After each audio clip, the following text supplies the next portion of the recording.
Good morning, everyone.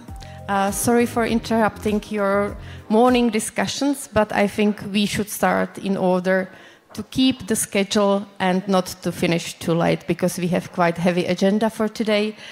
So I would like to welcome you all at this international conference called SOILCON, Ground for Future Cooperation in Europe, which is organized by the Technology Agency of the Czech Republic together with Technology Center Prague Research Council of Norway.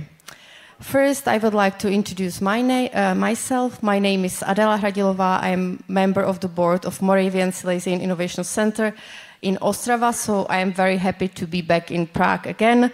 I don't come here very often, so thank you very much for invitation. And I will be the moderator of today's conference, so I hope you will enjoy the conference in the same way I will. Before we start, I would like to thank you very much to Helena Langšádlová, the Czech Minister for Science and Research, and also Viktor Konrad Rønnenberg, the Ambassador of Norway, for granting the auspices to this conference. And before we start, there are some welcome speeches, so it's my great pleasure to welcome to the stage His Excellency Viktor Konrad Rønnenberg, the Ambassador of Norway.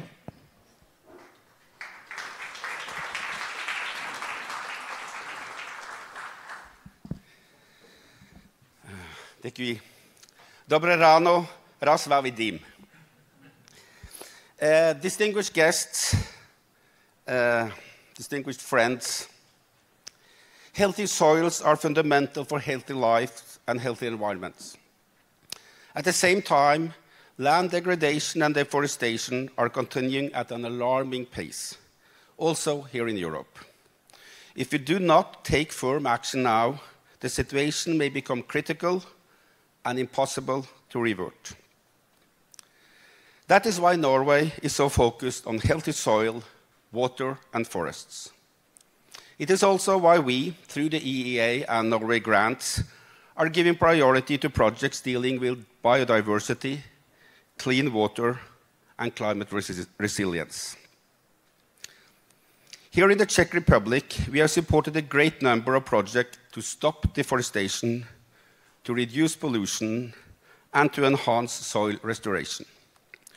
Through this work, Norwegian and Czech partners have shared knowledge and expertise, benefiting both countries. Many of the projects have had implications beyond our two countries, among others through contributing to improved regional natural resource management and underpinning the common European cultural heritage. Despite all our efforts, we are, however, not where we should be. If we are to safeguard the environment for future generations, we must do better. One obvious way to improve results is to join forces. Join forces across countries, across sectors, across institutions, and across financial instruments. Preparing the ground for future cooperation across traditional boundaries is a stated goal for this conference. I hope and I believe that the many projects that have been driving positive change in the past can be an aspiration for common actions in the future. We are now closing the third period of the EEA and Norway grants, and we are preparing the fourth. This is therefore exactly the right time to search for synergies between Norway grants and EU's Soil Deal for Europe. I would like to thank the Technology Agency of the Czech Republic for initiating this symposium and for your excellent work as promoter of the EEA and Norway Grants Research Program in Czechia. Thank you also to the Research Council of Norway, who has done an equally excellent job as program partner. I wish you all a successful conference. Děkuji.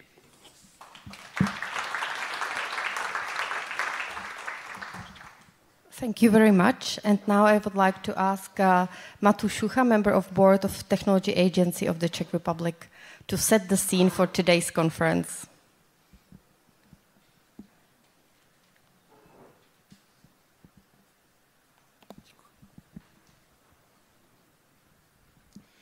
Good morning, ladies and gentlemen.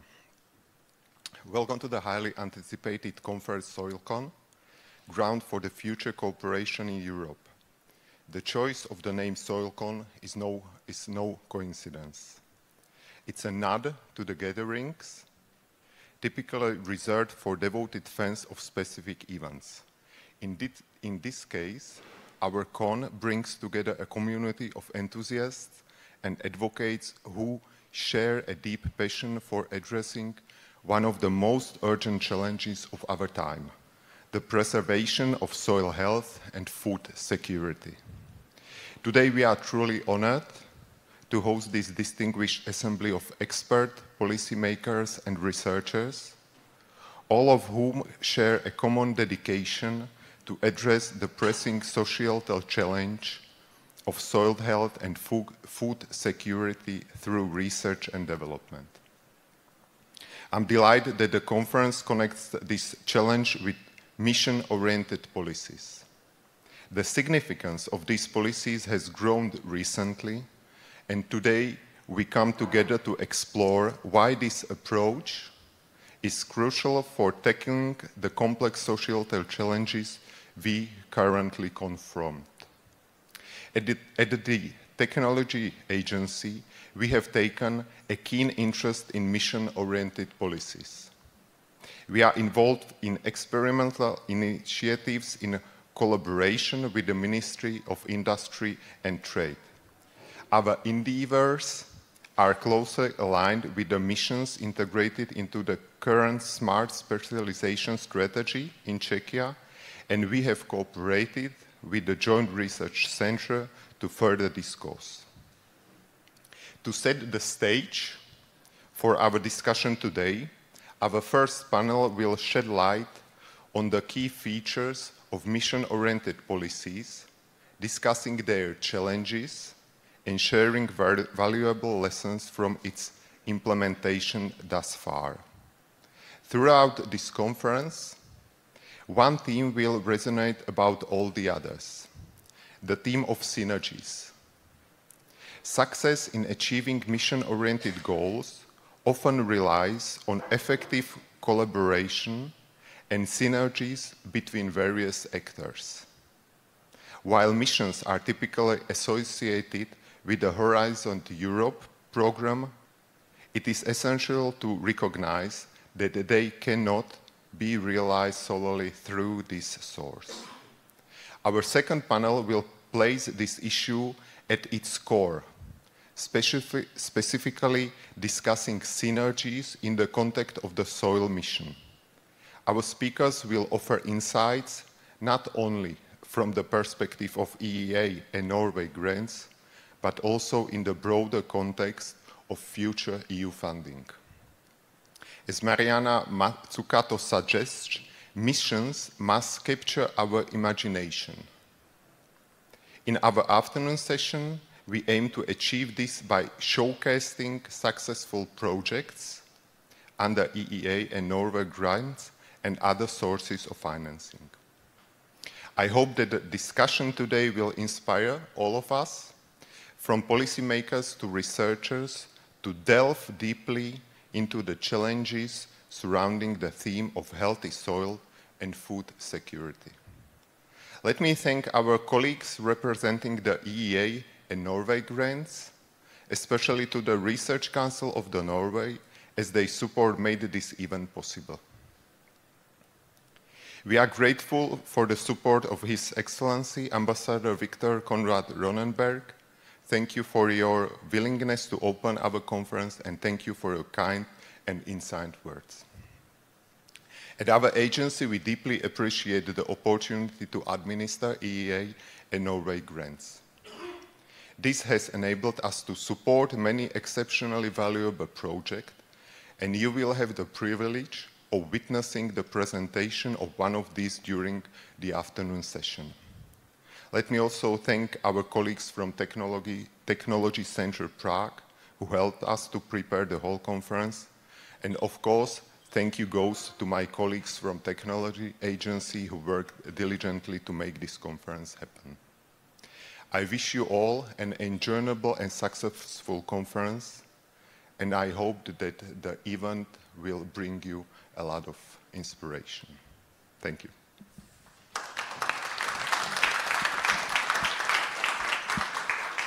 Thank you. Thank you very much for outlining the program of today's conference. And now I would like to welcome to the floor Mrs. Nadia Koníčková, Head of National Information Center for Research, for European Research, Technology Center Prague.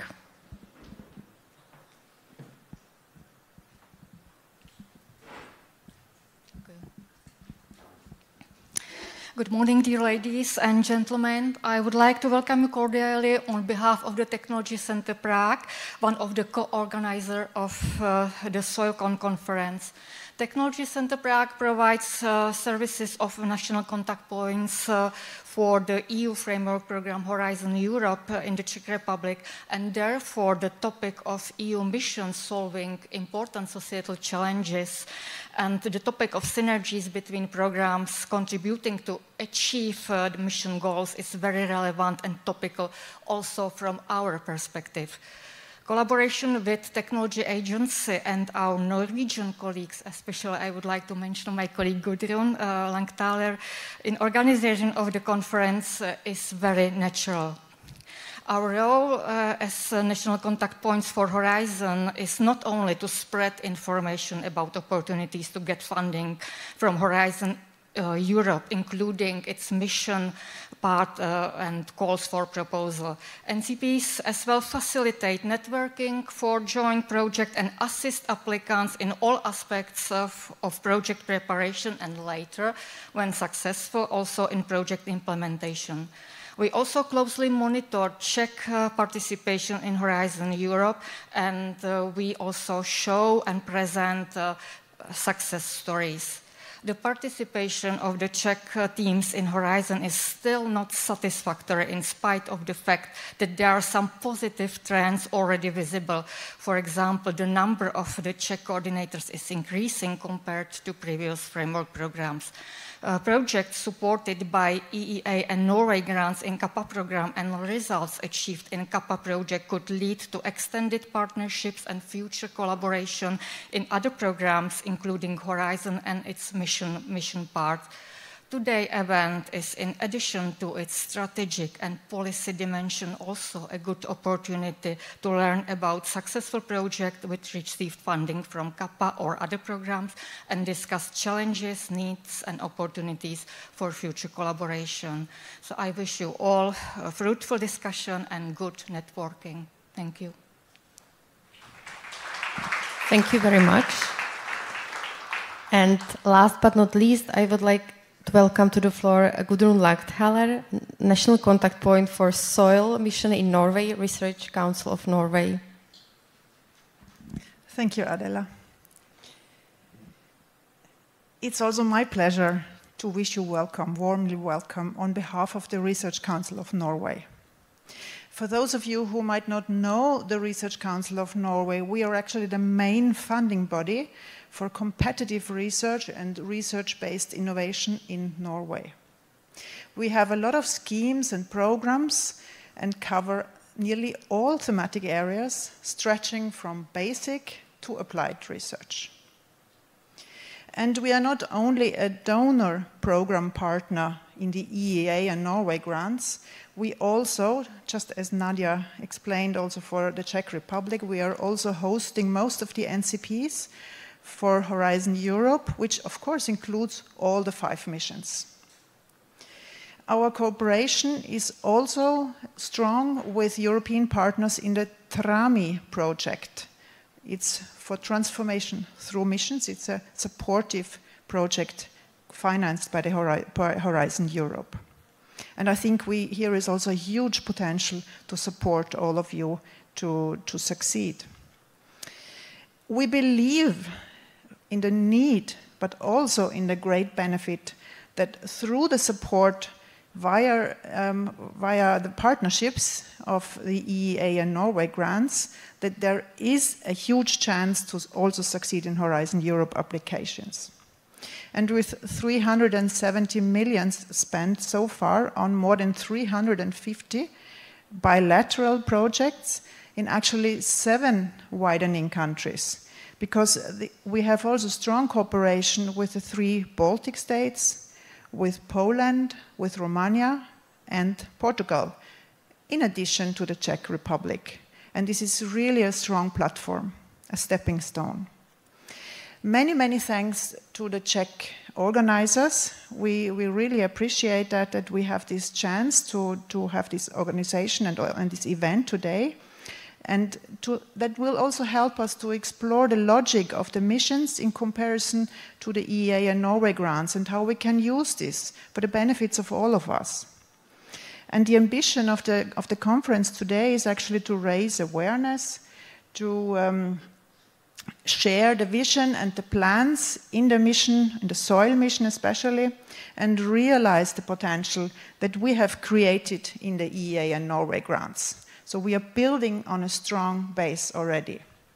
We are in wonderful Prague. It's wonderful weather. It couldn't be better. And of course, today the focus is on the Czech Republic, but it is also open to people from the other countries which are in the EEA and Norway grants. So I hope many of you are also here in the room or online and help us to actually build this capital and benefit from it. So we are hoping also for beneficial outcomes and wish ourselves fruitful discussions. Thank you. Thank you very much.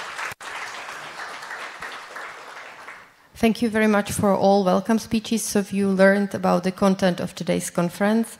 And before I pass the floor to the first keynote speech, I have a few housekeeping information. Actually, it's not a few, it's a lot of, but I think you will not remember all of them. But what you have to remember, there are people with green badges, and these are the organizers. So whatever question you have, you can turn to these people, and they will be able to reply to all your questions. So you already know about the content of the conference, but how it will be scheduled. So we have, during the morning, we have 2 keynote speeches followed by panel discussions. We definitely have coffee breaks, so you can continue with the discussions after the panel. We have lunch, which is planned at 12:30. And after the panel, after the lunch, we will have the session dedicated to synergies and to NCPs, and you will see concrete projects and concrete results of the funding from EEE and Norway grants. If you signed for matchmaking, you can find your partners, or you can turn to Zuzana, who will put you in touch with your colleagues. And this matchmaking will be available also after the end of the conference at the website. During every workshop, seminar, or conference, someone asked the questions whether the presentations or recordings will be available, and I can reply to all of you, yes, the recordings of the conference will be available on the website, so you can access it whenever you want. And last but not least, you will hear from me today very often this remark: please ask your questions. You can use Slido, so you have the QR code on the agenda of today's conference. So if you have any question, you can ask it via Slido, or you can ask it directly. But please be active, because your questions will make our discussions more interesting and more interactive. And last but not least, as Nadia Koníčková said, we have a booth of Czech national contact points. So if you have any question regarding Horizon Europe, so please go to the booth and ask Nadia or her colleagues any question you might have about Horizon Europe. So that was all. And now it's my great pleasure to welcome Orsolia Frison, Deputy Head of the Unit DG Agri, European Commission, and Orsolia will talk about the mission-oriented policy. Orsolia, the floor is yours.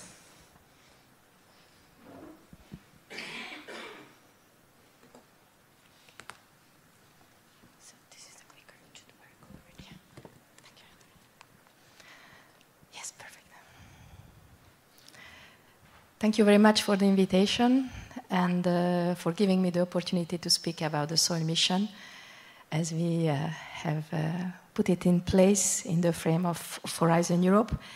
And thank you very much also for the organizer, because it is something that happens now, because I hope also of the soil mission having events dedicated to soil health. And there we can speak about this major challenge that we are facing. So thank you very much for the organizer. As it has been said, I am from DG Agri, European Commission. I am in Unit F2. We are dealing with research and innovation, and surprisingly, in my presentation, I will speak about not only research and innovation and Horizon, but many other issues. And that brings me to the fact that mission is a specific instrument that also challenging our everyday work in the Commission. So I understand for you too is a challenge, and very happy to discuss about those challenges that we can have. We have decided to have those missions because we have major societal challenges. You can imagine the fight we had internally to define which are the five major challenges that we have, and we strongly supported and fighted to have something on soil health. There was some requirement when we discussed missions, so it would be focused on major societal challenges, and that should have visibility, and at the end we should have impact. And that's why I hope that we'll discuss about impact today. At the end, the aim with the mission is to improve soil health. And for that, we need all the actors around the table to make it possible. And for that we need, and I tried to highlight the main point, it should be inspirational. We should think out of the box how to reach it out. It should be measurable, and I'm very happy to have also GRC with me today, because we should be able to measure whether we have able to make some improvement on soil health.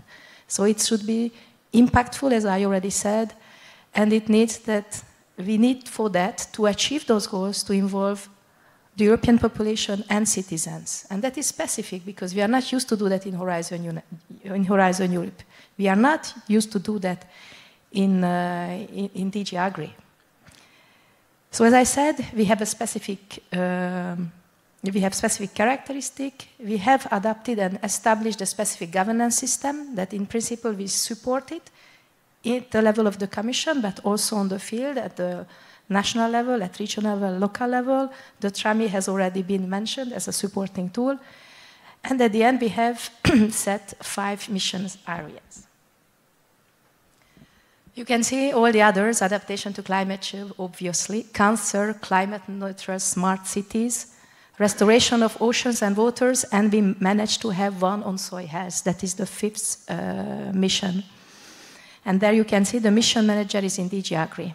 And just recently, and I will speak about it shortly in my presentation, there was the first assessment of the progress of the mission. This summer we closed this exercise, and in this exercise we got support for the continuation of the missions, and there was also a decision to add another one, so we'll have 6 missions in the future. There will be a new mission on European Bauhaus. For developing the mission from the beginning, we work with experts, and I am very happy that in the next panel we will have one of the mission board members, experts that helped our work from the beginning. We have a first round of experts that helped the setting up of the mission, defining an implementation plan, and they have finished their work last year, and now we have a new mission board that's helping our work. I will come back to that later. And there you can see all the different etaps that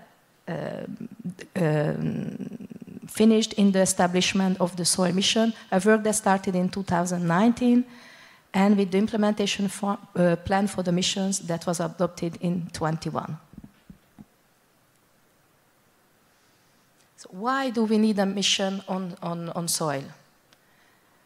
Unfortunately, the situation is difficult, and the first challenge we have, it was also difficult to assess where we are. So the first challenge was to have baselines. What is the situation today? What do we want to achieve? And if you see all those challenges, the number of potentially contaminated sites, the carbon content problem, the water erosion rate, we have huge challenges in front of us. And just to convince all the people that are in the room, it's not only a question of natural resources, the environmental sustainability, it's a real economic challenge behind. If you see the cost associated with soil degradation in the weak seed, 50 billion euros. That is the cost of unhealthy soils. It's not only a question on environmental sustainability. It's not only a question of green question. It's a question of economic viability. Not only farming, not only food, but also for the whole society. If you have seen the last summer with all the floods, with all the forest fires, everything is interconnected.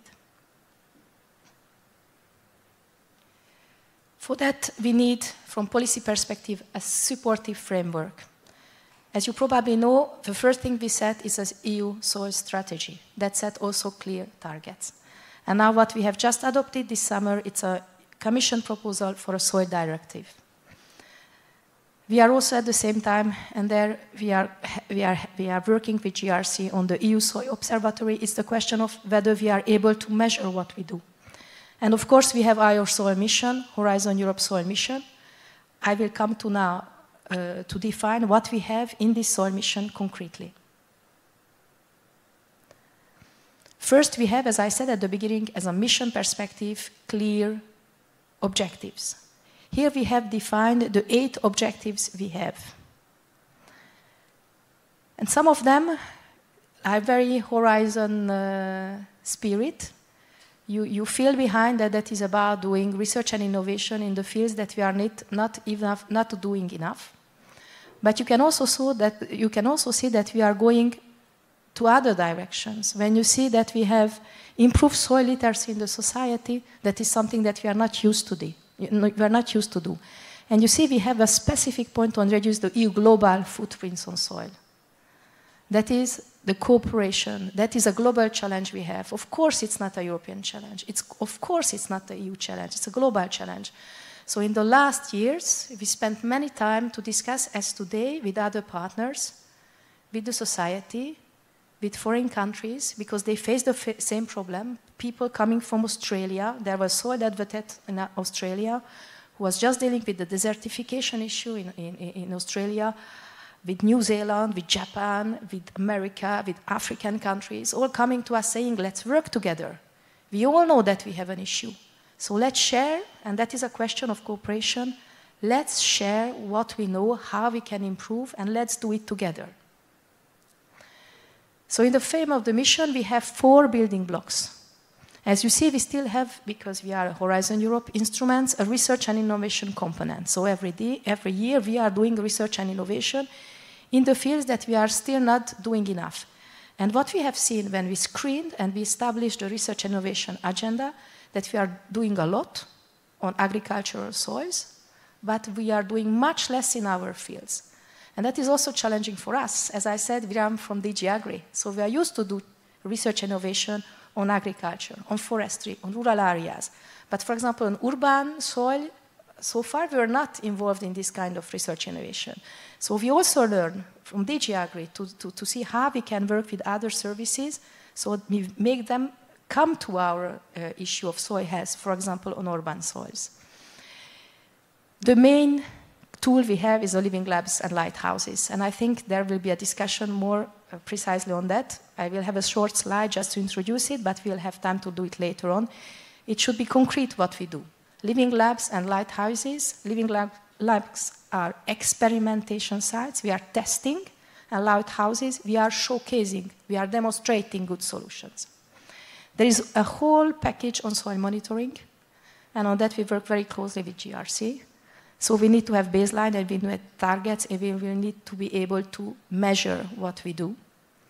And the new element, which is really new for us, is soil literacy communication and citizen engagement. That is the mission spirit.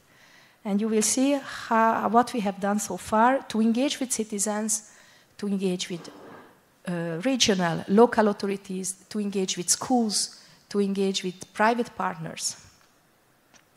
So living labs, as I said, and I will leave it for the next panel, but you see, that is the idea. And you always need to have a European perspective. So living labs need to have sites in different member states with similar problems, experimenting solutions all together that afterwards can be upscaled. And for me, that is a key. How we will upscale all those solutions that we will get from this experimentation site. So at the end, we have the improvement on soil health. And that is the gradual development on living labs, as it is something new. The objective of the soil mission to get 100 of living labs supported is we had a whole preparation phase. We have done it, and now in the work program 23, we opened the first call for living labs. And you will see the deadline for submission of proposal is just in some days. So we are still expecting to have some proposals coming in. After that will be the time of assessment. We hope that we will have many very good applications, but that will be the first time. And just to come to the specific tool that we are not used to do in Horizon, which is soil literacy, communication, and engagement. As I said, we made a very strong effort to engage. Not only, and you can see that we have made a strong effort to engage with our usual stakeholders in the agricultural sector, which is AKIS, but also in other part, with other stakeholders, regional authorities, local authorities, with the private sector, with the member states, and with schools. So rollout of the work program, there you can see we had the first work program already in 21. Right after the adoption of the implementation plan, we have launched the first work program to not to lose time. And we had 11 projects supported in the first work program. And you can see it is an increasing speed. As soil has what not as high on the public agenda as, for example, cancer or climate change, our intention was first to prepare the grant. That was 21, 22, and now in 23 we launched the Living Labs, which is the key tool of the soil mission. And that's what we will continue in 24. We will keep to have all along the mission a very strong focus on the Living Lab tool, because that is our main tool. And there you can see the work program that is still open, 23. The deadline for submission of application is 20 September. And there you can see, as I said, the different four building blocks always reflected in our work program. And you can see at the end, budgetary-wise, the Living Labs, we have a general one bottom-up Living Labs topic, and we have a specific one on carbon farming. That is the most important part of our budget, but we have something on monitoring. We have issues on specific question, as I said already before the certification. So you see all those topics. And now we are working on work program 24. That is still an internal work, something that we will probably adopt and publicize beginning of next year. And what is the discussion today? How to build synergies. I will give a concrete example, an example which is obvious for us because it's DG Agri. So how we make the linkages with the common agricultural policy. Because that is our tool in our hands in DG Agri to make sure that what we do under Horizon Europe will be deployed on the field by the farmers, by foresters, by the rural communities. And so, as you know, probably know, in the Commission, we work in programming periods, so the CAP strategic plans, that is the programming document for spending the CAP, were adopted at the end of last year.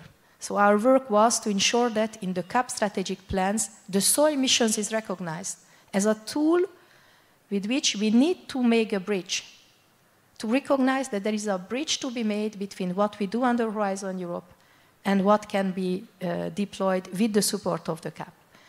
And we did it rather well. It's not perfect because 28 CAP strategic plans clearly make the link with the soil mission, not only with Horizon, because that we have in all the CAP strategic plans, but specifically on soil. And in all CAP strategic plan, we have, of course, measures for improving soil health. That is not new, but we hope that with the soil mission, we improved this dedication to soil health. And other funding, I am not going into details because we have screened other funding resources also to go to other fields than agriculture. whether it is the LIFE program, the circular bioeconomy joint undertaking, the PRIMA project, or EIC. And there were more than 200 initiatives at national level that were reported to us that were implementing the mission goals. That is the governance system. I will not enter into detail, but you see how we are trying to reach out to other services, to other stakeholders internally, and there you can see that we have the mission board.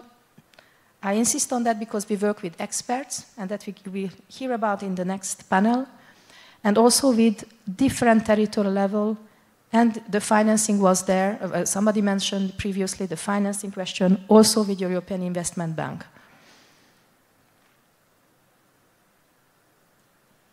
That is the mission board members that we have today helping our work with our mission agenda from DG Agri.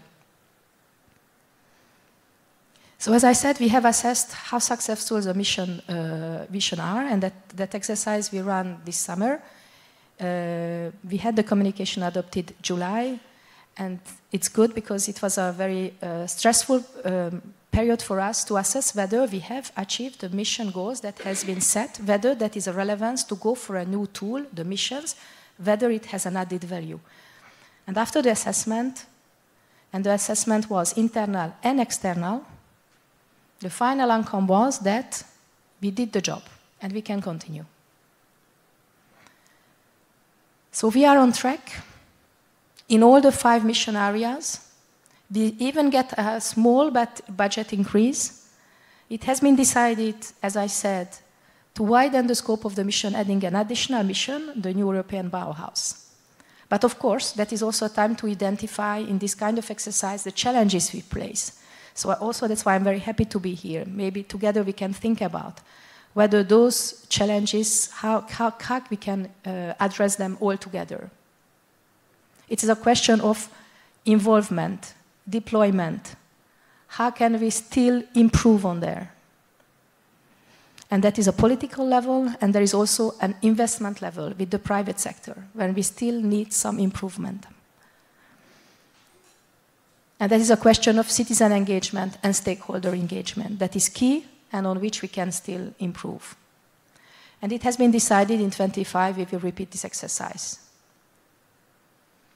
And now I would like to take this opportunity to promote some things, because whatever we can achieve, it is with very concrete tools. So when it comes to awareness raising, and for the soil health it is key, it is still not so obvious in the society that we have an issue with soil health. What we understand that in the research family, it is not obvious, it is very high on the agenda, but when it comes to the citizen, we still have some improvement to make, to be sure that we will be able to achieve our goal, which is improving soil health. So what we launched and which is running now, so I hope that you will be able to advertise it around you, it's a photo competition for soil. It is open this month, it will close the 1st October, and it will be used in a soil mission week that we will have in November in Madrid. And there we will show the winners, you can see there, and all the details you can find it if you screen or you go to the link. So as I said, the next event is the Mission Soil Week that will take place in November. I hope you will be able to participate. 3 days dedicated to soil health. And here another engagement tool, and that is my last idea. The Soil Mission Manifesto. We launched it in April. It's a huge success.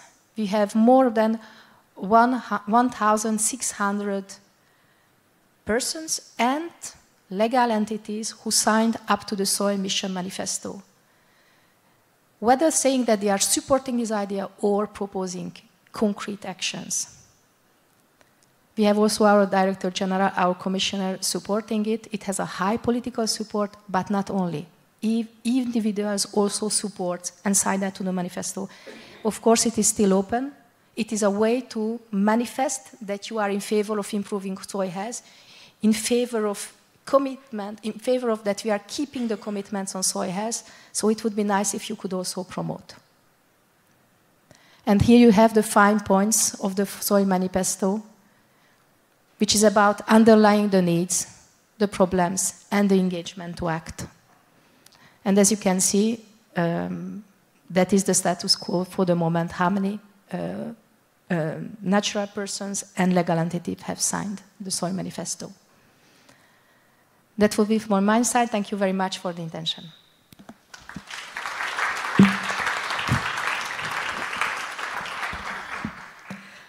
Thank you very much for explaining the reasoning behind mission-oriented policy, giving us information about what has happened in Brussels, what's going on in Brussels.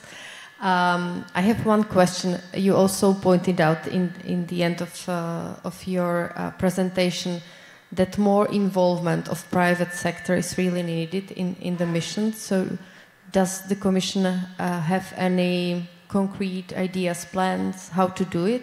Is this concept of living labs the thing to include the private sector? It is not the only one. That is one of the tool, and it is budgetary-wise, it is the tool. But we have many other topics and many other events. I would say in all the events we organize, the private sector involvement is part of it. And private sector involvement, for example, in the case of a farm, of the CAP, there are farmers and foresters. So in any event that we organize, and an example is the EIP events, when we work with the CAP beneficiaries to raise awareness about this possibility and that they go for the results, and that is a system that helps to translate. That is something that we do. We work very strongly with EIT, and with the EIT trying to see how far we can reach out, for example, with Nestle, with other big companies, what they can do, what they already do. We have contacts with banks, because they have this greening element more and more applied, and we make an emphasis on the fact that if they could use also soil health as a component for providing loan and something that they assess, that is something that can favor our achievement of our goal. So there are many different actions that we have, and I would say, which is nice, is that also the private sector come to us. So we have the impression that they are taking the step on the need to be greener, and what we try to do, that soil health is considered in this greening perspective that now big companies have. So yes, there is an ongoing discussion beside the Living Labs, to make it short. Thank you very much. We have one question in Slido. Considering the diversity of soil and social needs requiring place-specific solution as developed in Living Labs, how may we change the understanding of upscaling? Upscaling, yes, a very nice, very good question. And upscaling is a key step for us to, once we have the Living Lab solutions, to be able to make the change on the ground. And you remember there was one slide, just after the slide on the CAP. So from our perspective, we are screening all the EU tools that we have in hand, so they help us in this deployment of solutions. But that they will not be the only one. So we are working with national, regional, local authorities, so they do what they can. And they do. I would think they do. And at the end of this month, we will go to the Committee of Regions, where we'll discuss about how to deploy solutions. So what the role the regions can have to help us in this deployment. For example, for urban soils, but not only. And as you have seen, we are also working with other missions. In one of the slides, I haven't underlined that, but we also work with other missions. For example, the City Mission for Climate Change, they also have some targeted action on improving soil health. We work with the Ocean Mission, we work with the Climate Mission, also with the intention to make the change on the ground. So, yes, there are different things to do, and I hope that I will learn also from you today what we can do more. Okay, thank you very much. Please take a seat. And now I would like to invite other panelists, because the first panel discussion is about to start. So it's my great pleasure to invite to the stage Mr. Jan Kříž, Chief Director of the Section of Environment Economics, Czech Ministry of Environment. Welcome. I would like to welcome Michal Miedzinski, Economic and Policy Researcher at Joint Research Center, European Commission. Welcome. And last but not least, I would like to welcome Daniel Všetečka, Risk-Free Manager, Czech Ministry of Industry and Trade. Daniel, welcome to the stage.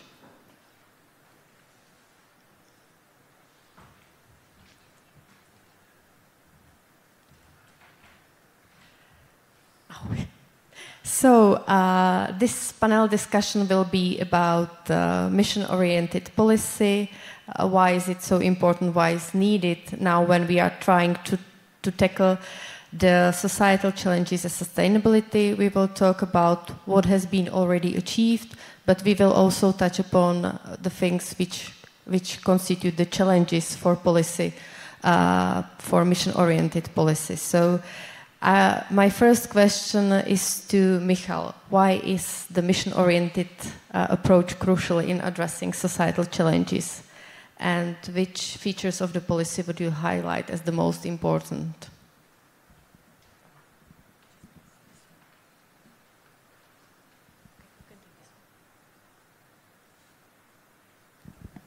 Good morning. Good morning, everyone. Thank you very much for your kind invitation and for the presentations. I think Orsolia already introduced the many of the important features of the mission-oriented approach. I would like to draw your attention on several of them. And I'm basing my, let's say, my thoughts on the work done by many researchers in recent years, but also way before. Because the missions are not a very new instrument. They are a new instrument on the European level, but they are nothing new in the research and innovation policy. So what is important is, in this reflection, is what is the new, what is the added value that missions bring to the table, really? And I think a lot of you ask yourself this question. And I think that the most important thing is the shared strategic orientation and direction that everybody understands. So, all strategies have strategic objectives, but let's be honest, often they are not really equally shared by different parties. They are not understood in a similar way. They may be very technical. The ambition in the mission-oriented approach is to express the strategic orientation in a way that is understandable. As someone in the morning said, they need to awaken our imagination. They need to be easy to understand. So it's this shared direction. An important part of the mission-oriented approach, in my view, and we are talking about very ambitious missions, we are talking about missions that are to change systems, is they need to be underpinned by a certain understanding of what does it mean to change a system, to move the system. And here the scoping of the mission is really important. As an example, in the recent work by the OECD focused on transportation system in Ireland, the report focused on transportation in the end started focusing on accessibility. So we have this change of framing from transport to mobility to, at the end of the day, accessibility. We could have a similar exercise with healthy soils. We could ask ourselves a question: is the healthy soil an actual objective, or is ensuring well-being of humans and non-humans living on the planet? And of course, it changes the way we think about challenges. So it's this systemic understanding, and second one. A feature that we always find in working on missions is also the notion of new collaborations. So this is about bringing people together who usually don't work with one another. And now, the notion of scoping, systemic scoping and collaboration is closely linked. Because as we reframe the challenge, we also start touching upon topics where we have very different communities working on, and we need to build bridges so they can work together. What follows is the resources. Different people working on different topics, they have different capacities, they bring different resources to the table. So concretely, is looking for connections between them and ideally working on synergies. Last but not least, there's a lot of focus on being reflexive as we go and implement the missions. And Orsolia just mentioned the review. that it's very important that from time to time we stop and take stock of what we know about what works and what doesn't, and we should be open to adapt the way we work on the mission. And later, because I shouldn't dominate, we also need to be, yes, there is a high ambition, but we also need to be pragmatic. Because the missions, they do not appear in a vacuum. They appear in a very crowded policy space of many instruments, established institutional frameworks, actors with different interests, and so on. So it's not easy just to put them in the system and expect that the great things will happen. They need to gradually find their space in the limited, let's say, strategic space we have at our disposal. Thank you very much. Dan, do you have anything to add? Good morning. I would pick up on what Michal said. From our perspective, the missions are here to solve the complex issues, complex societal challenges. That's why you need three little things. You need a strategic orientation or shared vision, which is not easy to get. You need the governance model. All the relevant players need to be involved and understand why they do it and why they need it. And then you need the implementation, not to be it only on the paper, and to have the delivery that you have somehow to measure. And it's easier said than done, and we are trying to work it out at the national level, which probably I will talk about later on. But the difference for me is that also we need to involve all the relevant branches of science or research and innovation, not to omit social sciences and humanities, because the problems are of complex nature, so we need the involvement of all relevant players.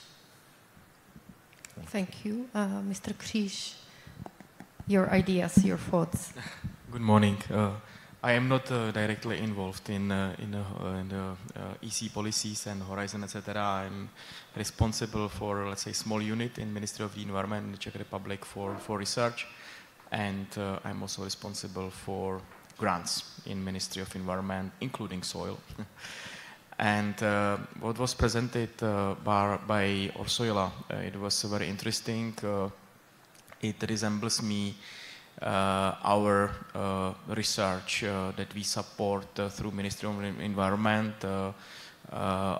We are receiving money from a technology agency, and then we are, let's say, some policy maker in this topic, and we support consortia for 8 years. We have 7 of them, and this long-term research includes many stakeholders, research institutions, universities, and there is very critical the input of the stakeholders from the state, Ministry of Environment, Ministry of Agriculture, etc. And in this way we see that if we put together overall interest, research institution, that these submissions focused on climate mitigation, focused on adaptation, focused on circular economy, focused on the critical raw materials and underground water research. So if we put these submissions, partners, and we define the impact that we would like to get at the end, it really is functioning. So, but it's not easy to convince the politicians, the government, that we will put quite a lot of money for 7 years, and that it's a long-term issue, that we will have to put some time on this research. So I really thank you for this inspiration that comes from the Commission, and I think that is also issue for our research to do this similar way. And we will definitely do it in the near future, because our next program will be start quite soon. So again, this consortia we would like to support for 7-8 years to get some results and interconnection between the partners. I have one more question. I know that you are also responsible for the operational program Just Transition. So Yes. do you think in next programming period we can apply this mission-oriented approach for Just Transition in the Czech Republic? I think it's very important because I am really persuaded that it must be the program for the next programming period, because once you will cut the priorities of the GTF into the sector operational program, you will never receive the mission if you put the program all together, put the, let's say, strengthen to the regions, apply the bottom-up process that it comes from the regions, and it will be disaster if we, let's say, cut the program or money into the sector operational program. I really prefer the idea that it would be GTF 2.0, and it will continue in the next programming period. Thank you very much. Orsolia, what are the greatest challenges for implementation of mission-oriented policies? Because we've heard it's also one important feature is the implementation. So what are the biggest challenges?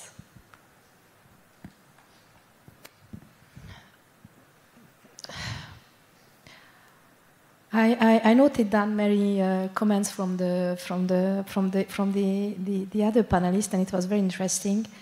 The strategic orientation and the shared vision and the political engagement are key, and they also mentioned that. In the shared mission vision, I hope we progressed well. The question is whether it's shared with all the politicians and the citizens. What we understand that in the research family, it is well understood. And the idea why we push so much to have a mission on soil, because the soil health challenges are not so visible.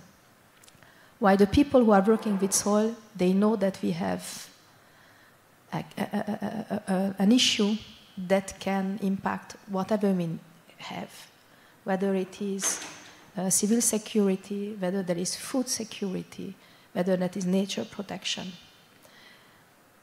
So for us, the challenge, and still today, and that's why I'm very happy to be here today, is how to raise awareness and to keep the intention on soil health. That is a permanent challenge we have, because of course we have other challenges. We are not competing with cancer challenges. We are not competing with climate change. We are not competing with the health of the oceans. And we have war, and we have many other issues. So there is a competition among challenges that we face.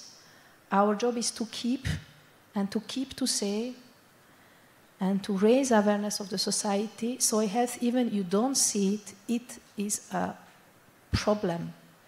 And for politicians, it's not so easy, because when you handle the question of soil health, you will see the impact later on. It takes time.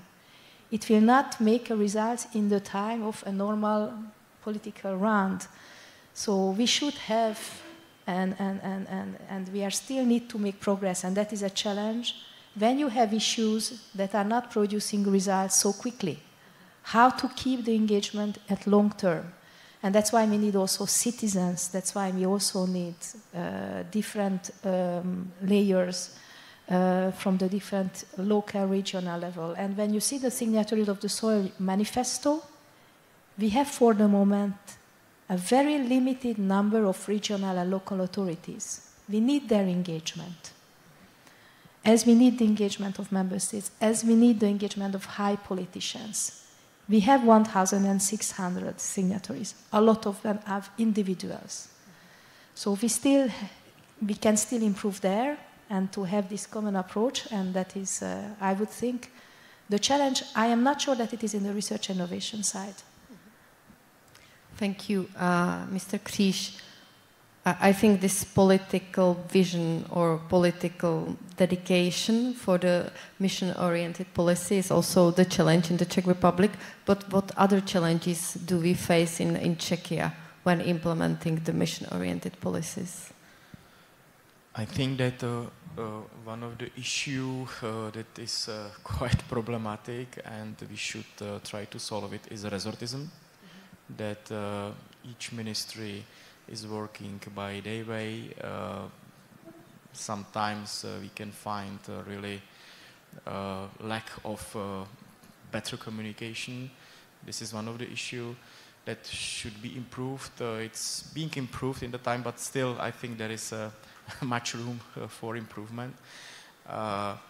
What is also quite critical here is really the communication towards public, raising awareness. We still have a problem to, let's say, from the very beginning to communicate with the public.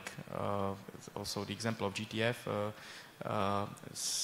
it's very important to take the public on the board to explain why it's necessary, the soil protection, especially soil. It was for a very long time quite underestimated topics in the Czech Republic. I would say now it's getting improved, but still, I don't know, maybe more than 50% of soil is under erosion. Is not in a good status. We have a lot of contaminated sites in the Czech Republic as a heritage of the communist era. So if I could say two issues that I think are behind some problems in a policy-oriented mission is really the proper and early communication with the public, showing the good practice, the living labs. It's very good, and also the communication across the state partners. What I miss some, let's say, special governmental units or council that would, let's say, harmonize the priorities of every ministries to get some, let's say, harmonized result to the prime minister and to the government. I still, it's very often each ministry issue, and then sometimes it's not a good solution and it's not harmonized. So that's what I see. Dan, you have experience with implementing the mission-oriented policy. So what do you see as the biggest challenges in Czechia?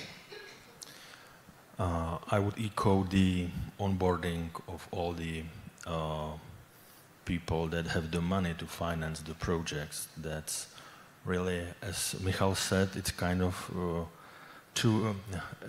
it's activity how to transform the mindset of the people, which is not a short-term activity. And my understanding is that you have to start with those who want, and then kind of use the snowballing effect and try to show the best practice, even a small one, and try to show it to the others that they also could have their stake in the process as a stakeholder, and try to overcome the resortism slowly but surely, because the missions are a long term over the political period, and it would be really unpleasant to stop it with the new government coming. So that's a small steps really adding up. And I would pick up one more aspect. It was mentioned that a lot of stakeholders should be involved, but also, as we talked also with the GRC in our joint activity about the missions, it's the place-based approach. I don't know if it now or in the future, but there can be some contributions from the local city level, then kind of regional, or as there is in the Czech Republic, the Just Transition Fund area concept, and not to limit it only to the national level. But that's a future challenge. Thank you. Michal, your point of view, because you know the Central Europe, so are there any challenges other than the ones in the Czechia, in the rest of Central Europe?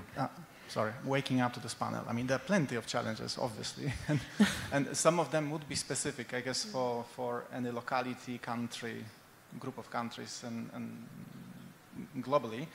I'd say that this is a massive innovation, right? It's a massive governance innovation, and it ranges from refraining our mindset and questioning our values and interests and visions of future, going all the way down to nitty-gritty challenges, how instruments were designed, and they were designed for different purpose. So I think we need to keep in mind that the challenges are multidimensional, and any country you look at will face it, whether we're looking at Sweden or Czechia for this case. There will be always a challenge of dealing with legacy of previously designed institutions and programs, which were designed with different purposes in mind, where you have people working, following incentives that these structures dictate. So obviously there is a massive challenge on institutional level and so on. There is a deeper challenge about mindsets and what we really care for. And I was, to be honest, SOIL, for me, it's the most exciting missions we have. Because it might seem like everybody agrees, but you know much better in this room than I do, that it's a hugely conflicted area. Maybe we agree, as everybody will agree, we want better soils, but how to get there, that's another question. And I think it's the Commission and any public body countries needs to be applauded for taking this forward, because this is, in a way, and if I may say, it's getting ready for trouble. I mean, I'm pretty sure, Solia, you've seen a lot of things already in Brussels, but this is a heavily lobbied area with very different ideas of what future might look like in, say, in France or in Germany. Right. So there's a lot of challenges. What is maybe specific? I mean, I'm Polish, so I'm speaking from this broader perspective of growing up in a country that has been going through a massive transformation. So when we hear the word transformation, now coming under different disguise of sustainability transitions, I mean, not me personally, but in general, people don't want another systemic transformation, We have a feeling we've been going through systemic transformation for many decades already, and now another one. Enough already. Communicating the need for another systemic change in our part of Europe is really complicated, especially that there is another issue, a very low trust between different organizations and towards public sector. Now, I know this is a crisis, this is a European and global crisis, but I think it has a particular shape in our part of Europe. It's very difficult from a public sector point of view to have this entrepreneurial guys, as Mariana Mazzucato and others would like to see. I had the opportunity to work with Mariana. I agree with a lot of those things, but there are real challenges to actually make it happen. Because when you go down to let's say, discussing during entrepreneurial discovery processes in S3 with local entrepreneurs, companies, they just don't trust this process. So there's a long and patient process needed to make it happen. We are not yet supposed to say what to do, or we are saying what to do in our view. Yes, you can say what to do. I don't have all the answers, of course, and nobody does.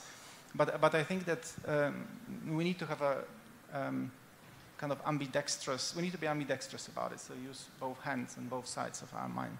On the one hand, yes, this notion of missions of being bold and transformative is really important, because as we heard from all the speakers, we are dealing with an urgent and systemic challenge.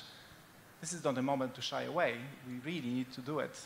So this requires capturing windows of opportunity to do more radical stuff, whether it's on the niche level or wider system, whenever we can. We have to do this. But having said that, as I said before, the reality is that the policy space is very limited, and it's very difficult to overcome these challenges. So I think we should not rule out being, as one of the sustainability transitions scholar says, to be this, I don't know, enraged incrementalists or something like this, I mean, there's nothing wrong with incremental and little change as long as it's underpinned by this big ambition. And I think the reality is that in many cases, the changes would be very small and maybe rather unexciting when you look at them up close. But if it's under this bigger umbrella that missions can bring, of a big challenge, of some sort of destination that is awakening our imagination, that these incremental changes can be rewarding. So I think we need to combine very patient, nitty-gritty changes, this snowballing approaches, speaking to our colleagues across corridors, changing, maybe introducing small changes in some programs, which again, if in isolation we look at them, it's nothing exciting. But if we have this bigger picture, and again, I think missions are quite unique in this, they provide this bigger picture, then we may be able to see, to monitor wider change. And I know I'm, sorry, I got on the roll. So now Ursula said the importance about monitoring and measuring. I think it's really something we need to keep in mind. But at the same time, there is a risk there that through establishing certain indicators of success, we may actually kill our best intentions. So, for example, when we look at the soil, right? I mean, I was drawing when, well, sorry, I was speaking, and I was very pleased to see also before when I was looking at the soil mission that, you know, it's not just soil, right? I mean, there is soil, which is this amazing microcosm, you know, right under our feet, but then this is not just soil, it's what we do with soil. So with different land use patterns, we have whether it's rural or urban area, we have broader issues of rural development, we have consumption production patterns there, and then we have these values and mindsets that are, you know, so it's kind of like onion picture. And when I'm drawing it because I think when we think about measurement, we need to follow the systemic view. And it also may give us, it may, at first sight might complicate things, but actually I don't think it does, because actually it gives us other areas where we can look for meaningful outcomes of what we do. To see the meaningful changes in actual soil quality in larger scale may take decades, even in the small patches of arms that work around living labs. But to see changes in adjacent programs, in new positions, new coordination mechanisms appearing, in people maybe slightly changing attitudes or know more about soils, we can trace, we can notice it much earlier. Right. Now, I'm awakened, sorry. So I think we need also space for other panelists. And we've spent quite a lot of time discussing the challenges, but I think it's time to be more positive because, as all of you said, the mission-oriented policies we need them. They are good. There is a lot of challenges. I agree with incremental steps, which we can see very soon, but still within the framework of the bigger mission. Definitely agree with need to monitor, but to really choose the good indicators, which should be monitored, because sometimes it can be also confusing. But let's look at more positive side of implementing the missions. I think the European Commission started piloting the mission approach already under Horizon 2020, if I'm not wrong. Under Horizon Europe, you started back in 2021. So are there any lessons that have been learned? So what really works? What's positive about the mission approach? You also said that the communication, which was published in July this year, said, yes, this is the way the Commission wants to go. So any valuable learnings from the mission-oriented approach implemented? Thank you very much. Yes, I think that we had challenges because that was the question, but if in principle I would say I'm very positive. So yes, we progressed a lot at European level, at national level, at regional level, at local level, at citizens level. So I think, and that's what the assessment also demonstrated, is that the awareness has raised on soil health issues, and that is a first step to make actions.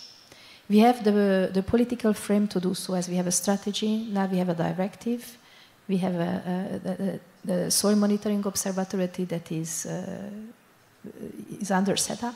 So we have progressed in the different fields where we have said we need to have engagement to be able to achieve the improvement on soil health.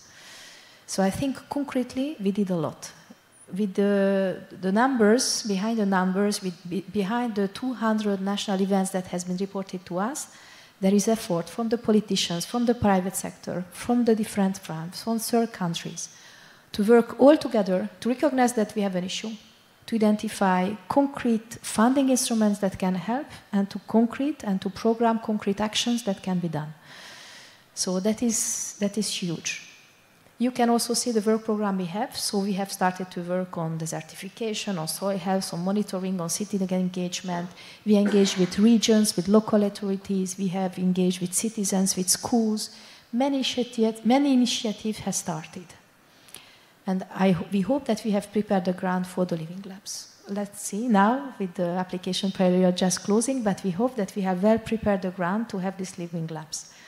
And just to be very positive, what I have seen in these last 2 years when I was working on the mission is how the different member states has reacted to the need. There is a need for a governance system. And in each member state, the governance system is very different. So it is, of course, locally that they should define what can work best. And we have seen in Spain, they have set up mirror group, as it's called, to try to mirror the mission objectives and to be able to translate it to a governance system that can run it. Now we have in many other member states, in Austria, we have Ireland, and many other member states now go for this mirror group tool that helps the setting up a clear governance system for this cross-cutting issue that is soil health. At European level, we are just now setting up a mission implementation platform that we hope will help all the potential beneficiaries and the different actors, stakeholders working on soil health to find the information they need in one place, and they can find some support there. So I think what makes the difference is to be concrete, sometimes very small steps, but to be as concrete as possible in all the tools and all the places where we are, and to make a small change. And at the end, it will sum up with something that will be meaningful and impactful.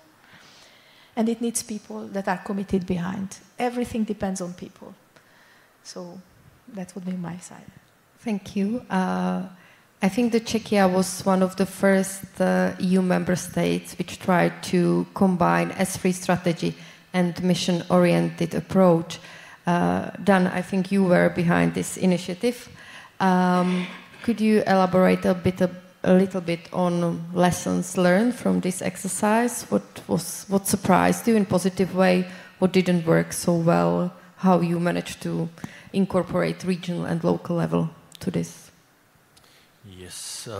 So I don't know, 1.5 years ago, when we were updating the smart specialization strategy of the Czech Republic, we had a strategic kind of dialogue how to set up the priorities, and alongside the usual ones, generic, horizontal, and the vertical domains of smart specialization, we also knew about the missions from the Horizon Europe and its concept.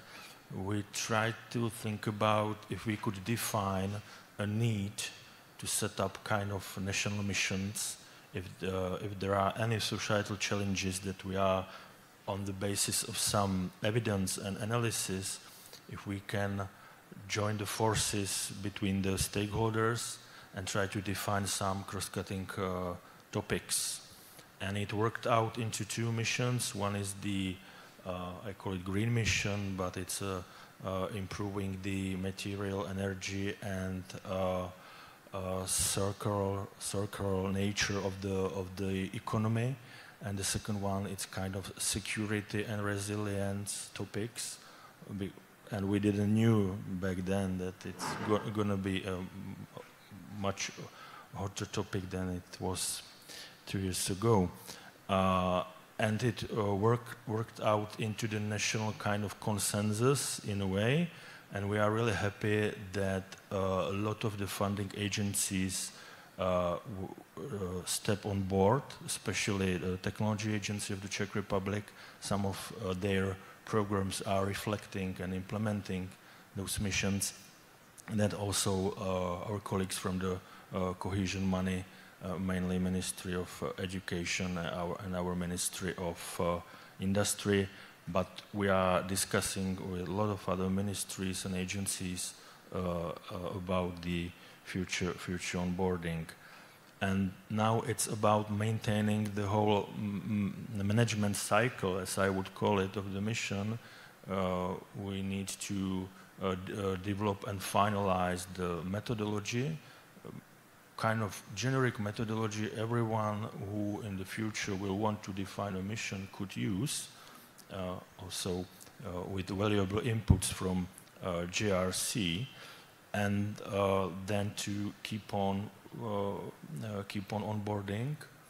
And about the evaluation, because we have started this year with the implementation, it's too early, but for sure we are setting up the monitoring and evaluation process for the future, because we want to also present it as a success story and kind of one of the future models in Czech Republic how to disburse research and innovation money.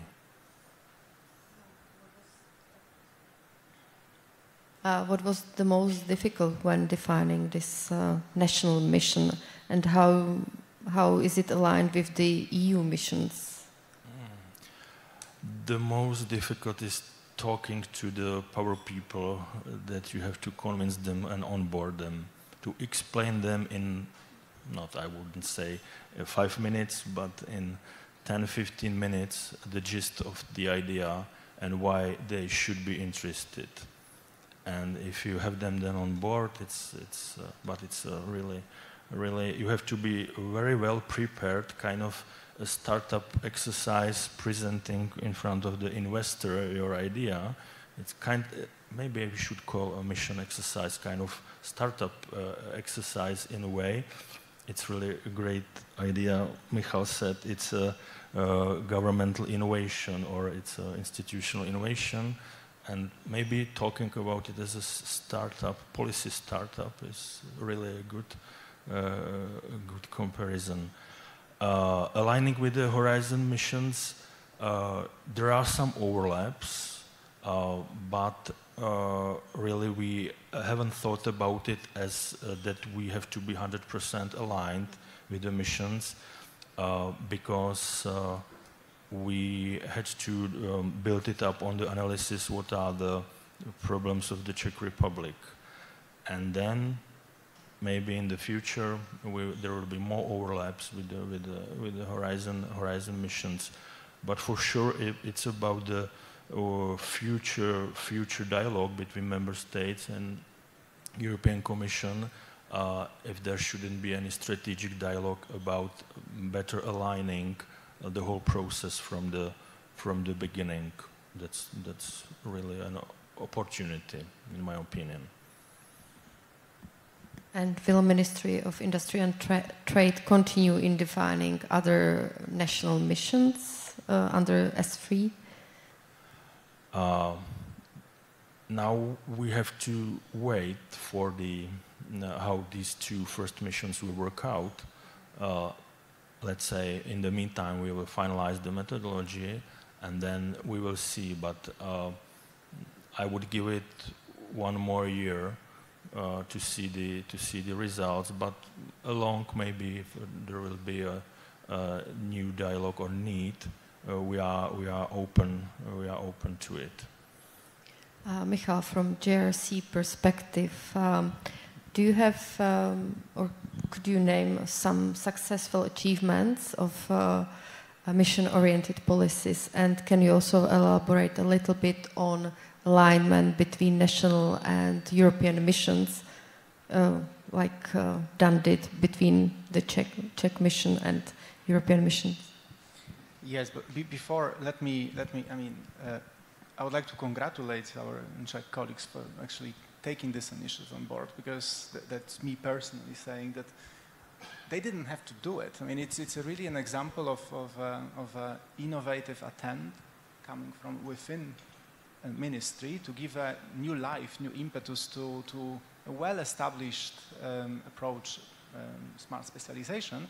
And mind you, smart specialization is normally associated with European strategy, with structural funds, not with horizon directly, although there is obviously an ambition that smart specialization creates a policy mix that mobilizes many instruments. But the main drive normally is to get money from operational programs. Yet there was a group of people, and I think a lot of them are here in the room, that decided to gamble. It was really, I think that some risk was taken, and I think the credit should be given when it's due. Now, probably it was way more difficult that those who came up with this idea imagined at the beginning, but I think it's a very interesting example of how mission-oriented approaches can be used to give a direction to other policy frameworks which do not come with this direction embedded. So there's something very interesting going on here that may then be taken up in the future discussions. Now, the link between different levels, this multi-level governance structure is obviously absolutely critical for missions. Orsolia had a very nice slide with examples how it works for the soil mission. As far as I know, soil mission is quite unique when it comes to the level of engagement of national level. My understanding, I'm waiting for the report to be published of reviewing the missions, but my understanding is that the relative lukewarm, let's say, engagement from the national level is one of the challenges for the future round of missions. I think probably some lessons can be drawn from the soil mission, where when there is a clear link between the mission and the national level CAP programs, and there is some engagement clearly even with the way mission is defined on the local level. So, well, I think that the governance structure of any mission will depending on the nature of challenge. The challenges that we have here are very different. But regardless of it, we need to have a link between the kind of a very top-down level and in many cases citizen level if we are thinking about changing mindsets and awareness. I would like to emphasize the one dimension that I believe needs a little bit more attention, because this is when the opportunity lies, and that's the place-based approach to missions, is to recognize that missions have a very strong territorial component, where it couldn't be stronger in the soil mission, I think, given the soils differ in different places. And it could become, on the political level, a very interesting instrument to actually bring you closer to the citizen, because by considering local needs, but also by demonstrating that EU-level-led approaches can change things locally. So I think this notion of mini-missions, micro-missions, place-based missions that now emerges in the literature and discussion is something really we could consider. We are in the discussion start about the future of European policies. I'm a listener, like you do, but if you follow the discussion, for example, about the future of structural funds, there appear now streams in the discussion of thinking what could be the link between mission-oriented approach and the future of structural funds. A very early discussion. So this synergies between European instruments is taken very, very seriously. Now, this is not enough. If you look at the European funding, even if it may seem a lot, it's a drop in the ocean of needs if we want to move the system. So we need even more attention to how this multi-level governance structures work. I don't think there are established examples. It's something we need to figure out as we go. Orsolia, how can we ensure optimal synergies between European and national missions? Because we've heard a lot of ideas from the national perspective, I would say. So what is your opinion from the EU level? What I already mentioned is that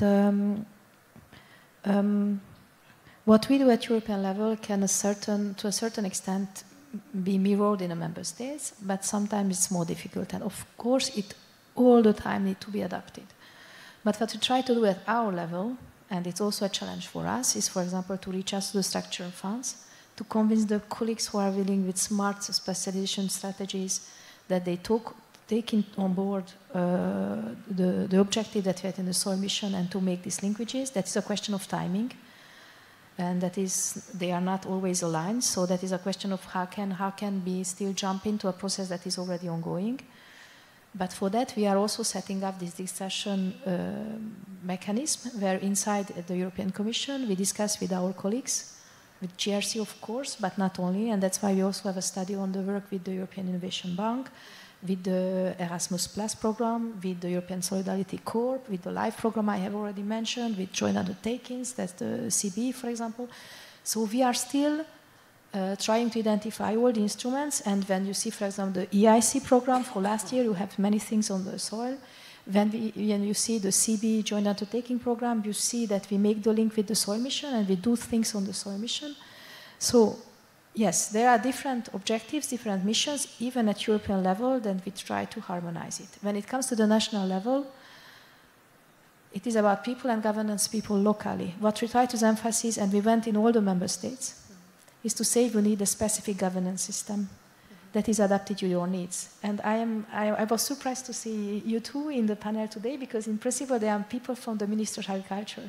And the difficulty we have is how to make the people who are used to work with the Common Agricultural Policy to go in other fields, to structural funds, to the Just Transition Fund, to LIFE. And in that case, that is not the discussion point. So you see how the structures are different. So in your case, the question is different than it can be in Spain, than it can be in Austria, that it can be in Hungary. And you need opportunities. What I see that, for example, we have the Soil Day, beginning of December. That used to be the day when the member states try to gather all the actors dealing with soil health together. And that is a time when they can discuss. And already that is something. So a day when people are around the table and they can exchange. And in that way they can ensure alignment with other missions, knowing the timing challenges, that they don't have the same timing. So I understand, sometimes it might be difficult, but we can do very concrete steps each time. Thank you. Thank you. I have last questions, so I will ask the audience to prepare their questions. You can ask them via Slido, or you can just raise your hands and we will pass you the mic so you can speak loud. I will ask Mr. Kříž, are there any best practices or strategies that can facilitate effective coordination and alignment between different mission initiatives? I think that in general, in the Czech Republic, we have very good strategies. We have a lot of them, very well described, which are based on the research result, etc. So this is very good. One of these strategies is, for instance, adaptation strategy in Czech Republic. It's a very well prepared, communicating with public, with researchers, inputs are there. There is indicators, monitoring, everything what must be there. Also action plan, every year must this action plan go to the government, etc. And in this strategy we know what we should do in every sector, in the cities, in the agricultural land, etc., etc. But what the problem is in the Czech Republic, the fulfillment of the result. This is the problem, because there are some results in regulatory issue that some decree or law should be adopted. There are some indicators concerning the special, let's say, approach of some ministries, etc. So, in general, adaptation strategy is, in my view, a very well prepared mission strategy, because we know what to do, including public, including research, etc. But the problem is the fulfillment, the strength on the result. And this should be improved, because otherwise we can have everything nice like this, but if there is no political will, if there is no, I don't know, let's say very strong due account on the result, it's not a good way. And one of the good example, I think, for mission-oriented strategy are structural funds. Operational program, I think, are a good example of the mission-oriented strategy, because they must be fulfilled because they are connected with the money. There are some results included in the priority axis. In our case, it means that we have to improve the sorting of waste. We will have to improve some air quality. We will have to improve other aspects. There are also some reforms included in some way through enabling condition or precondition to disburse the money.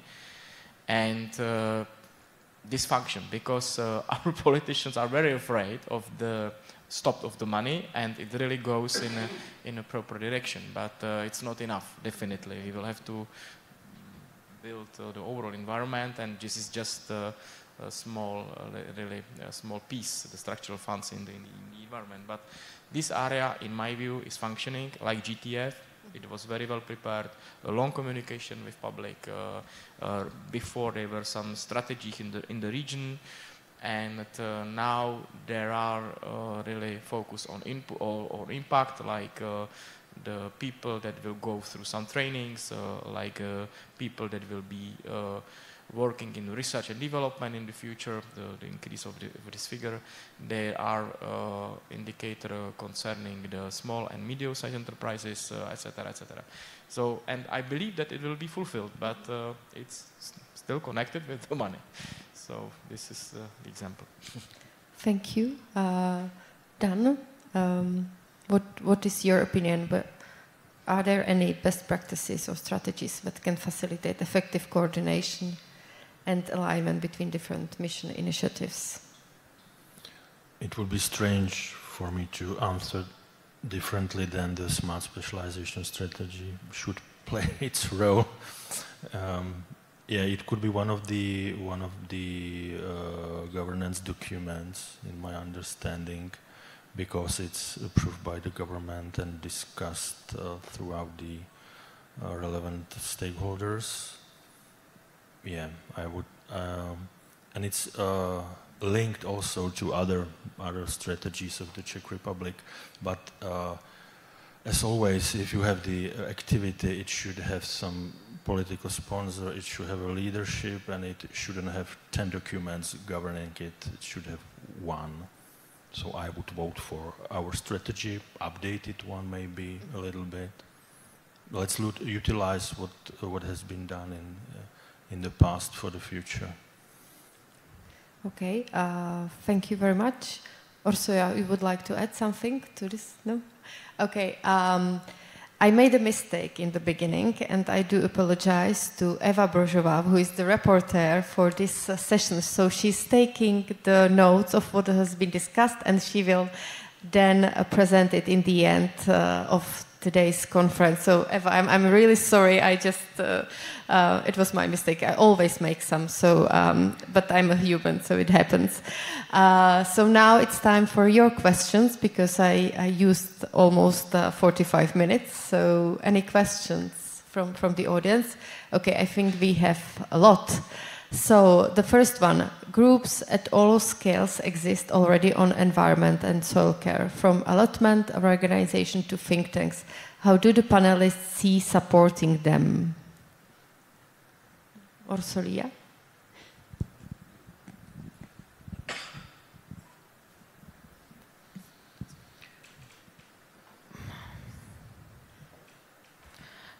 It is very broad. Groups at all scale exist. For environment and soil care. Groups are so different, so the support is for sure completely different. When I speak about CAP beneficiaries, yes, how we can support them to scale up. We have the European Innovation Partnership, we have advisory services, so we are supporting them with the CAP support so they can scale up the existing results, and the linkages is made. We have set up a web page when the good practices from the Living Labs and the lighthouses and from the European Innovation Partnership operational groups, which is a similar CAP instruments but a lower scale, they will be all put together, and all the multi-actor projects that we have under Cluster 6 Horizon Europe. So there will be a website. We are creating advisory networks and thematic networks supported by Horizon Cluster 6. So those are the tools that we have to have the scaling up if I understand well the questions. So they are in the agricultural field. After, we are reaching out to different stakeholders.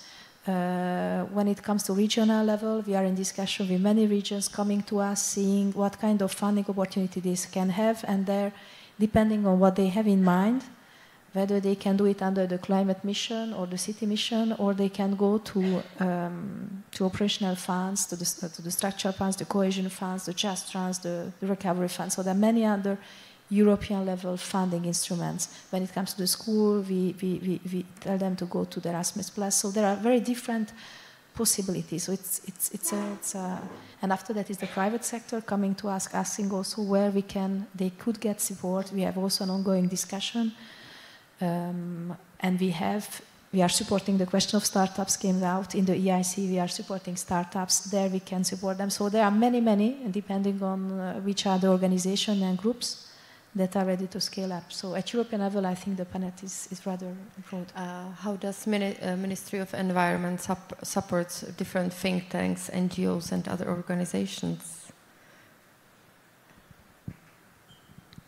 We are a stable cooperation with NGOs. As a Ministry of Environment, we even have a program supported by the state budget. We call it as a partnership supporting, so that some NGOs help us with coordination, other NGOs, so we support some kind of communication through grants.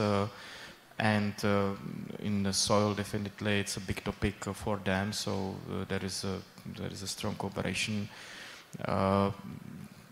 There is no problem with our NGOs. The problem is sometimes the communication with Ministry of Agriculture, where they have another NGOs which are quite against. So concerning the soil issue, it's a big problem. But we have progressed in this way. Sometimes we have a new decree on erosion of soil in the Czech Republic, giving some limits to farmers and land and agriculture companies to, let's say, do some sustainable management of soil in some areas. So it's a better. But I have to, let's say, praise the cooperation with NGOs in our sector. There is no problem. Thank you. Another question, I think it's for Orsolia, but the other panelists can also add their point of view. What if the mission objectives are not realistic, e.g. duration of soil processes? Okay. It just disappeared. Could this harm the mission at its perception by politicians, public? Orsolia, I think this is the question for you. Yeah, I would contest the first part of the question. What if the mission objectives are not realistic? When you see what are the mission objectives, one of them is to raise awareness. I think at least we can say that we raised awareness on soil health issues. We did more research and innovation on soil health issues. We have a strategy at European level. We have a directive at European level. We are setting up a monitoring system. So I think some of the mission objectives are realistic. Whether we will make the soil completely healthy by 2030, by 2050, of course not. We are working on that. That is the target. So I think the mission's objectives are wide enough that we can progress, and that's what we want to achieve as much as possible all together. And so that is what politicians, I think, can also understand. We need to progress, and we need to do it together, and that is the mission objective. I think Michal wanted to add something. Just to say, I mean, the question shows how important it is that the missions are, let's say, co-designed. They're really designed with a serious engagement of important stakeholders. And why am I saying this is because, look, politics and policy programs are full of unrealistic objectives. It's nothing new, you know. What really matters is that if we do it together, if we construct it together, and the mission construction involves a certain notion of pathway, so it's not only some sort of signpost there, like, you know, 3% of GDP spent on R&D, but it is dressed with some sort of narrative of what we really want to achieve, then as long as we move along into this direction, I don't think it will be a problem. You see, I mean, that's the thing. So it's kind of to preempt the risk with unrealistic objectives is to be faithful to what missions should be. They should be designed and co-developed together with important stakeholders, including those who are to be impacted by the choices made in the mission. Not only about those who are going to innovate, but also those who are going to be impacted in different ways by the decisions. Thank you very much. And the last question, could the panelists speak more about the nature of the place-based approach? Who would like to reply? Yeah, it's a historical thing, kind of. It's from the, also, if I'm not mistaken, from the previous programming period. There was a strong need for the territoriality. It's a common sense. You have different levels, different groups, different areas, different sub-societies, and they can have their tailor-made priorities, and priorities that derive from the problems of the area. And that's a place-based approach. Could be one street in the city, one city, one region, one state, one union, and there you can have a lot of strategies, but the gist is to tailor-make the policy to the area, and maybe then to link the territorial levels in the hierarchy on the vertical line. But it's really nothing new, but it's implemented in several different approaches, be it strategic policy level, be it cohesion money, be it national money, or be it just defining activities together. So that's a kind of more theoretical thing, academic, but translated into concrete policy measures. Okay, thank you very much. So it was the last questions of today's morning panel. There are some more questions on Slido, but you can ask the panelists during the coffee break, which just starts now. And please be back at 11:05. So we are only 5 minutes behind the schedule, so I think we are still fine. Thank you very much to the panelists for your inputs, ideas, and opinions. And also thank you very much for your questions. And enjoy your coffee.